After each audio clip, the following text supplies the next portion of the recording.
Amigas, amigos, olá! Tarifaço de Donald Trump.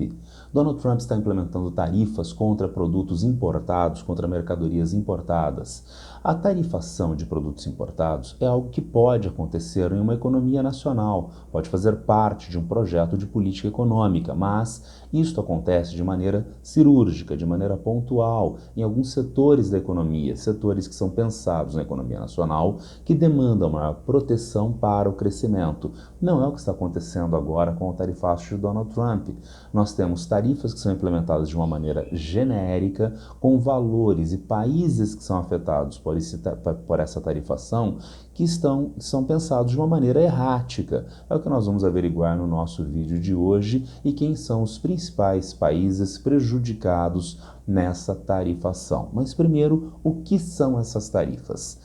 Tarifação, como eu sugeri agora na introdução, diz respeito a se impor um preço mais elevado para o produto importado, e isto preserva o mercado nacional para a produção nacional, tendo em vista o produto importado se tornar mais caro. Como isso acontece na prática? Aqui nós temos o nosso querido empresário importador. Então tem empresários aqui no Brasil que trabalham com a importação de bens e serviços, tem empresários nos Estados Unidos que importam mercadorias, importa essas mercadorias e abastece o consumidor nacional de produtos que sejam importados. Os Estados Unidos é o maior importador mundial. Mas o que aconteceu recentemente?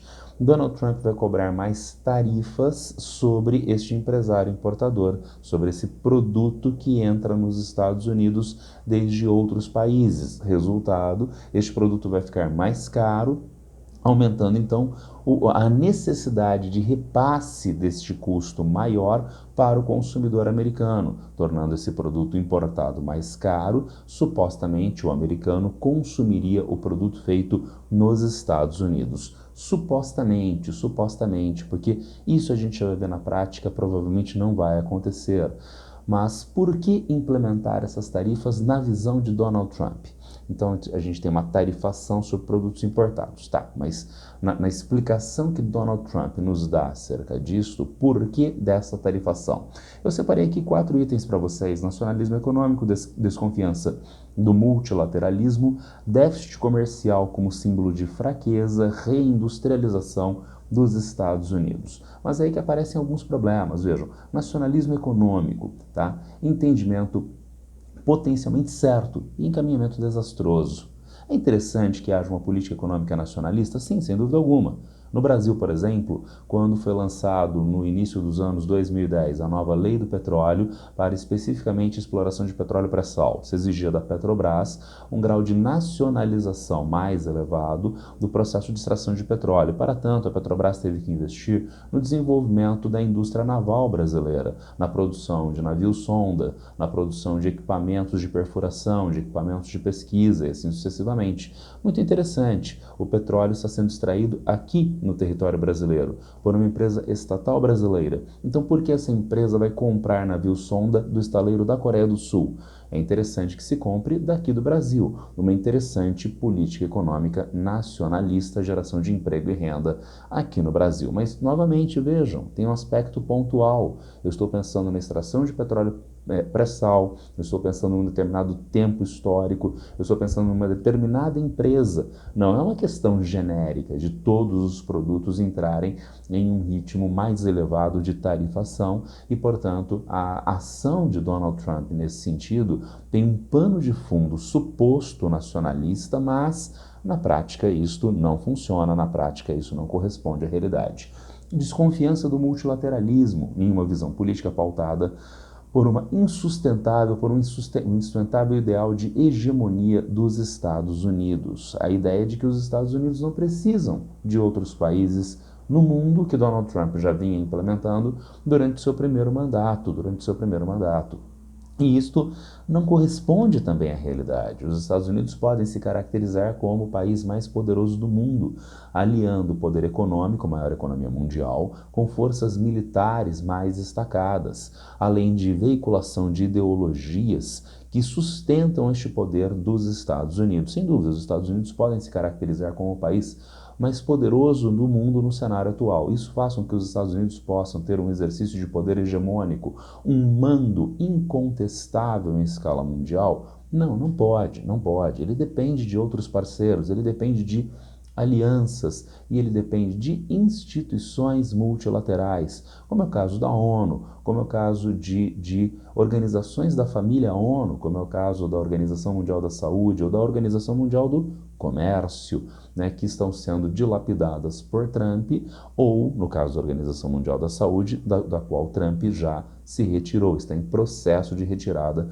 agora ao longo do ano de 2025. Então, diz respeito a essa desconfiança do multilateralismo e esta ideia, que não tem base na realidade, de que os Estados Unidos podem atuar independentemente dos outros países no mundo. Déficit comercial como símbolo de fraqueza. Então, é um pensamento de planilha. A ideia de que eu tenho déficit com você, então eu tenho que reverter isto para ter superávit com você. Isso talvez valha numa relação interpessoal, isso talvez valha na relação entre duas empresas, ou entre empresas concorrentes, quem sabe, mas não na relação do comércio mundial. Vamos pensar, os Estados Unidos têm déficit comercial, sim, né? Mas nós temos uma gigante empresa americana chamada Apple. O problema é que a maior parte do smartphone da Apple é produzido na China e na Coreia do Sul. E por isso é isso que gera uma parte do déficit dos Estados Unidos. Mas por que será que a Apple produz uma parte significativa do smartphone lá nesses países asiáticos? Ora, porque são os melhores fornecedores. São os países que fornecem as peças, os componentes com menor preço, com maior qualidade, né, com o prazo mais adequado. E, portanto, se a Apple não puder trabalhar com esses fornecedores, a Apple vai ter um smartphone mais caro e, consequentemente, a Apple, esta grande empresa americana, vai ser prejudicada, a economia americana vai ser prejudicada.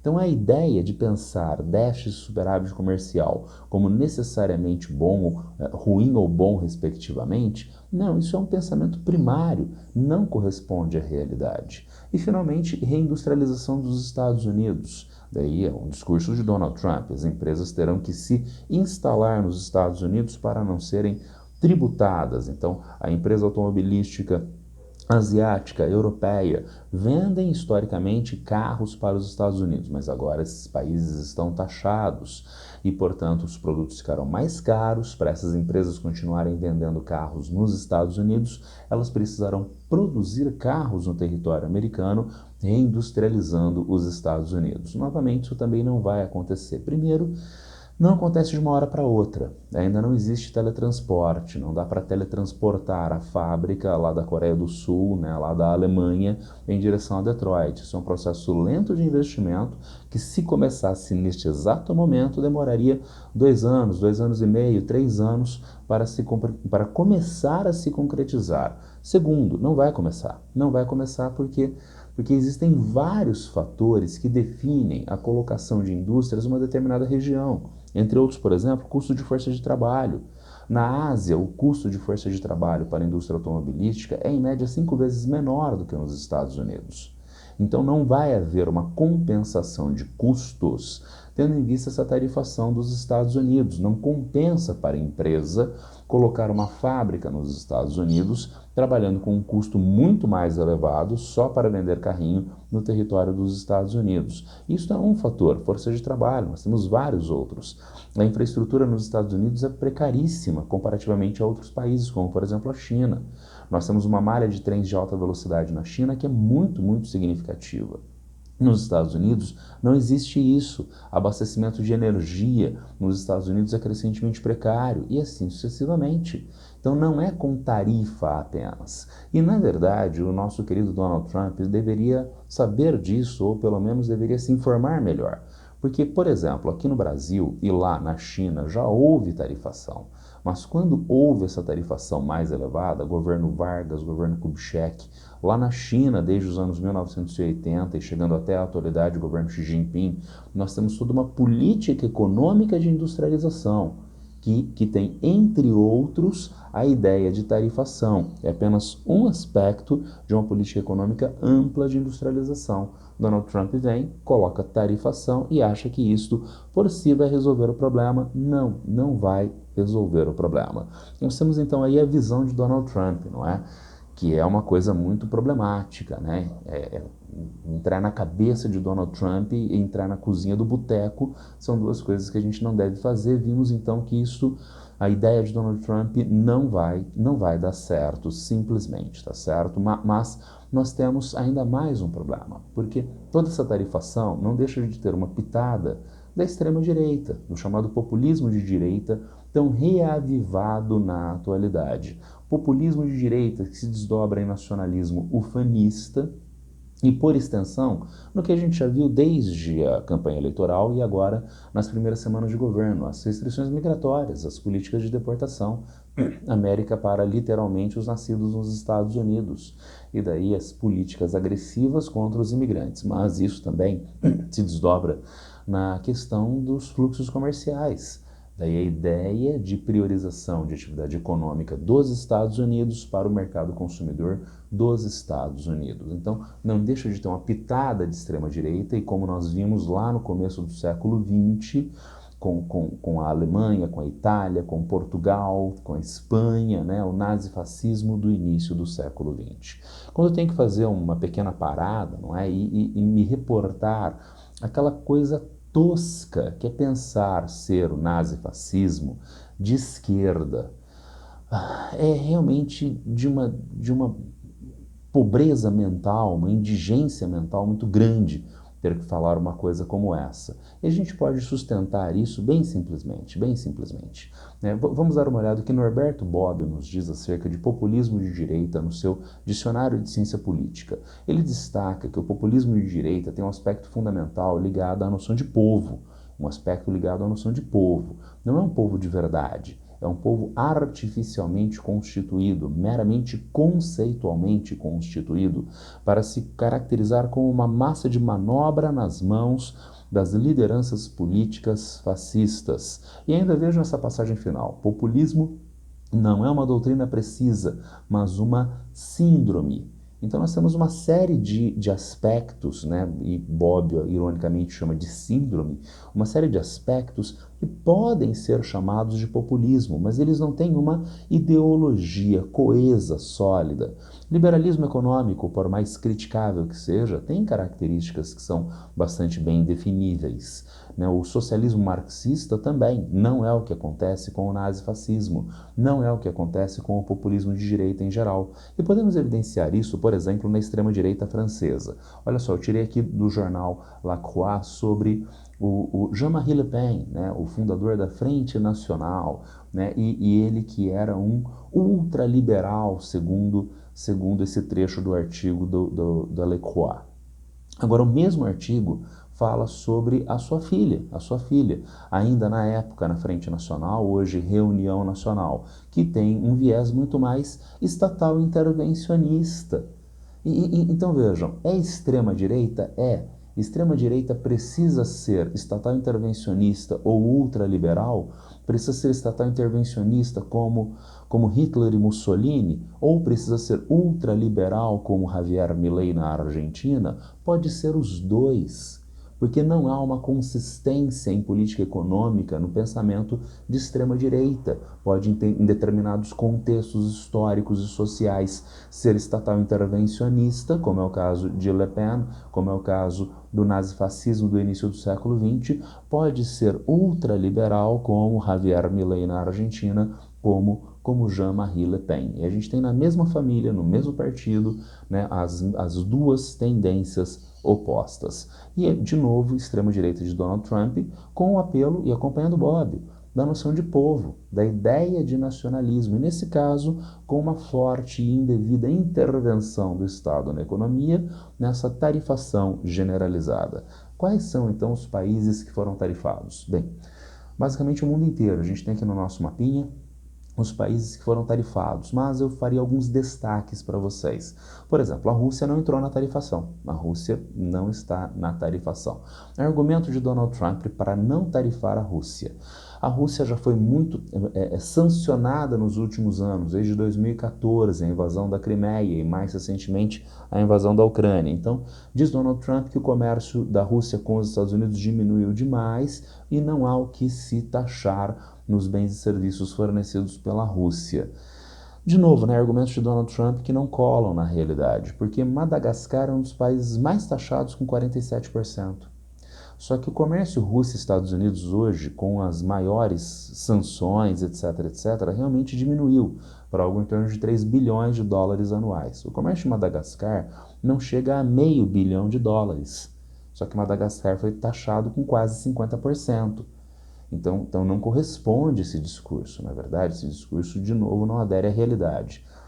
A gente tem a China taxada com 34%, mas se nós somarmos as tarifações anteriores, a China chega a uma tarifação de 54%. A União Europeia está com tarifação de 20%. E vejam, de novo, a esquisitice da tarifação, porque quem está tarifado em 20%? A Alemanha está tarifada, porque ela é um país da União Europeia. Só que Chipre também está tarifado, tá certo? Sendo da União Europeia. Agora, qual é a relação comercial? Qual é a colocação de produtos que Chipre faz nos Estados Unidos comparativamente à Alemanha? Então seria óbvio uma tarifação diferenciada, mas Donald Trump colocou toda a União Europeia. O que mostra que essa tarifação não é econômica, ela é geopolítica. Há um esforço que será fracassado de aproximação dos Estados Unidos com a Rússia, de separação da Rússia em relação à China, e daí a não tarifação da Rússia. Esforço que vai ser fracassado, né? Porque o Putin é estadista, então ele não vai se ligar a um insano errático como Donald Trump, inclusive porque a gente nem sabe o que vai acontecer ao longo dos próximos 3 anos e na próxima eleição presidencial nos Estados Unidos. Frente, então, a uma relação estável que hoje a Rússia tem com a China em um alinhamento de muito maior solidez. Mas os Estados Unidos buscam hoje, de diferentes formas, pressionar a União Europeia. Então, novamente, há uma seletividade de tarifação entre os países europeus? Não. Coloca 20% para toda a União Europeia como uma espécie de pressão contra a União Europeia. E o Brasil? O Brasil entrou na tarifação mais baixa, 10%. Então, até a semana passada, nós estávamos com um temor de quanto viria de tarifação para o Brasil, 20%, 30%, 50%. O Brasil entrou na tarifação mais baixa do mundo, 10%. Na véspera da tarifação do Donald Trump, o Congresso Nacional Brasileiro acertadamente aprovou em regime de urgência uma legislação de reciprocidade comercial, contra medidas de reciprocidade. Porque isso é válido do ponto de vista da diplomacia internacional, a regra da reciprocidade. Mas o Brasil não tinha qualquer instrumento legal, institucional, para implementar isso comercialmente e agora passa a ter. Então o Brasil pode também tarifar os Estados Unidos nesses mesmos valores a partir de agora, mas provavelmente o Brasil não vai implementar essa tarifação, pelo menos neste primeiro momento.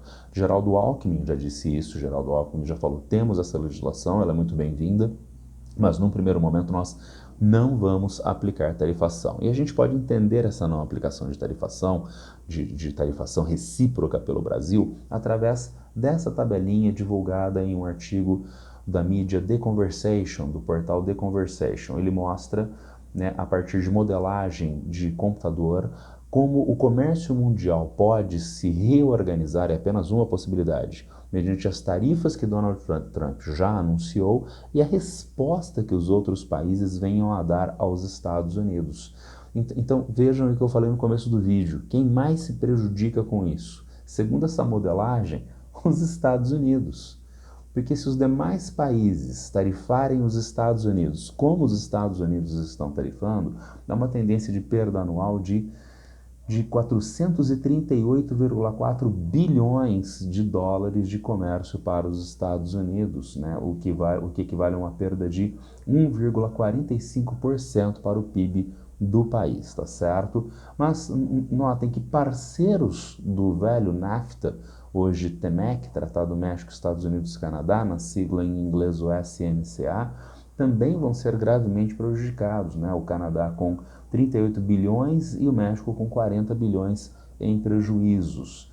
Notem ainda os países que eu destaquei como vermelhinhos no nosso mapa, na nossa tabela. Suíça, Taiwan, Japão, Índia, Reino Unido, são todos países fortes aliados dos Estados Unidos. Não há, então, uma diferenciação entre aliados históricos, políticos, econômicos, geopolíticos e outros países ou países adversários, fazendo com que haja, então, países tradicionais aliados, gravemente taxados e com potencial, nessa modelagem de computador, de graves prejuízos. Mas dá uma olhadinha no Brasil. O Brasil está com um ganho de 0,28%. O Brasil estaria com um ganho de 6,4 bilhões de dólares. Por que desse ganho? Esse ganho está relacionado a alguns aspectos como, por exemplo, Vietnã. Vietnã também está taxado com uma taxação bastante alta do Vietnã e com uma perda de 5 bilhões de dólares no mercado americano. O Vietnã é um grande exportador de calçados para os Estados Unidos. O Brasil também é um produtor exportador de calçados, mas ele não consegue competir com o Vietnã no mercado americano. Como o Vietnã entrou numa tarifação mais alta do que o Brasil, então os sapatos do Vietnã vão ficar mais caros lá nos Estados Unidos, enquanto o sapato brasileiro pode ter, então, aumento de mercado consumidor. Então, entendeu a ideia de taxação de 10% em cima do Brasil, mas ganho nas exportações brasileiras para os Estados Unidos? E ainda mais, não apenas as exportações brasileiras para os Estados Unidos. Na lógica de reciprocidade, a China já anunciou tarifas de 34% contra os Estados Unidos, inclusive, novamente, contra o setor agrícola americano, contra a produção de soja. E daí o aumento das exportações de soja do Brasil, os aumentos das exportações da agricultura do Brasil. Então, nessa modelagem, o Brasil poderia ter ganhos industriais. Isso é questionado por um estudo da Federal de Minas Gerais, mas, de novo, são diferentes modelagens, todas elas são embasadas em diferentes visões acerca dessa mudança tectônica no comércio mundial, né? Então o Brasil poderia ter ganhos na indústria e poderia ter ganhos, vai ter ganhos com certeza na produção agrícola de exportação mundial. Mas a gente está falando muito de economia, vamos falar um pouco de geopolítica. Na verdade, nós já tocamos nesse tema, quando a gente viu como os Estados Unidos estão tarifando parceiros, colocando parceiros sob pressão e, portanto, produzindo novos alinhamentos não apenas econômicos, mas também novos alinhamentos geopolíticos, reforçando alinhamentos geopolíticos já existentes. Por exemplo, aqui nós temos uma manchete do Jornal do Brasil: tarifaço de Trump reforça a moeda dos BRICS. Essa ideia ainda está em gestação, não dá para ter uma moeda BRICS na semana que vem, mas essa ideia de moeda BRICS ganha muito mais força tendo em vista o caráter errático da política econômica dos Estados Unidos, que coloca em questionamento a validade do dólar como uma moeda de trânsito de comércio mundial e, portanto, haver uma moeda BRICS de comércio entre os países ganha mais força a partir da tarifação.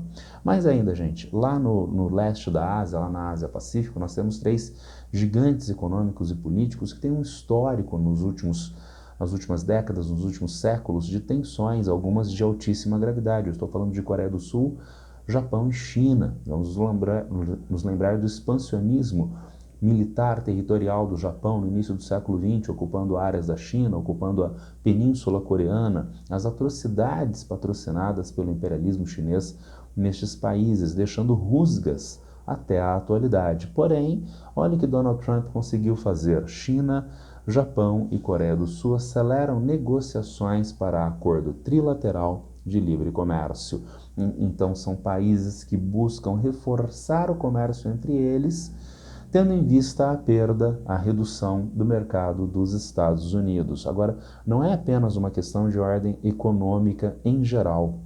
Esses países são os maiores produtores de semicondutores e havia uma estratégia, desde o governo Obama, passando pelo Trump 1, passando pelo Biden, de pressão contra a China no setor de semicondutores, isolando a China. Este acordo pode facilitar o acesso chinês a semicondutores, o que seria mais um ponto positivo para a China, seria mais um problema para os Estados Unidos. E ainda mais, tarifa dos Estados Unidos podem acelerar a implementação de acordo Mercosul-União Europeia vice-presidente da Apex Brasil, ao acordo do ano passado de zona de livre comércio entre o Mercosul e a União Europeia. Este acordo ainda está em processo de implementação, ele precisa ser aprovado pelos países da União Europeia.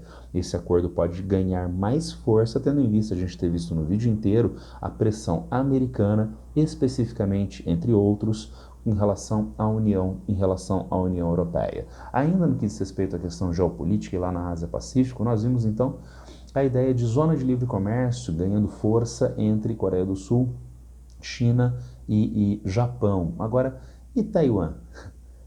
Taiwan, que é uma área, né, demandada de reanexação da China. Lembrando que Taiwan era uma área de soberania chinesa até a Revolução de 1949. Então a China tem, de fato, legitimidade nessa reivindicação de reanexação de Taiwan, como já aconteceu com Hong Kong. Há uma pressão enorme dos Estados Unidos contra esta reanexação. Mas, vejam vocês, Taiwan está na nossa lista de países que têm maior taxação pelos Estados Unidos. Então, o país suposto aliado dos Estados Unidos contra a China, Taiwan, e o seu atual presidente, mas entrou na taxação do mesmo jeito. Taiwan, então, ficou chupando o dedo, tá certo? Mas Taiwan poderia entrar nessa área de livre comércio que está sendo constituída? A resposta é não, sem a anuência chinesa.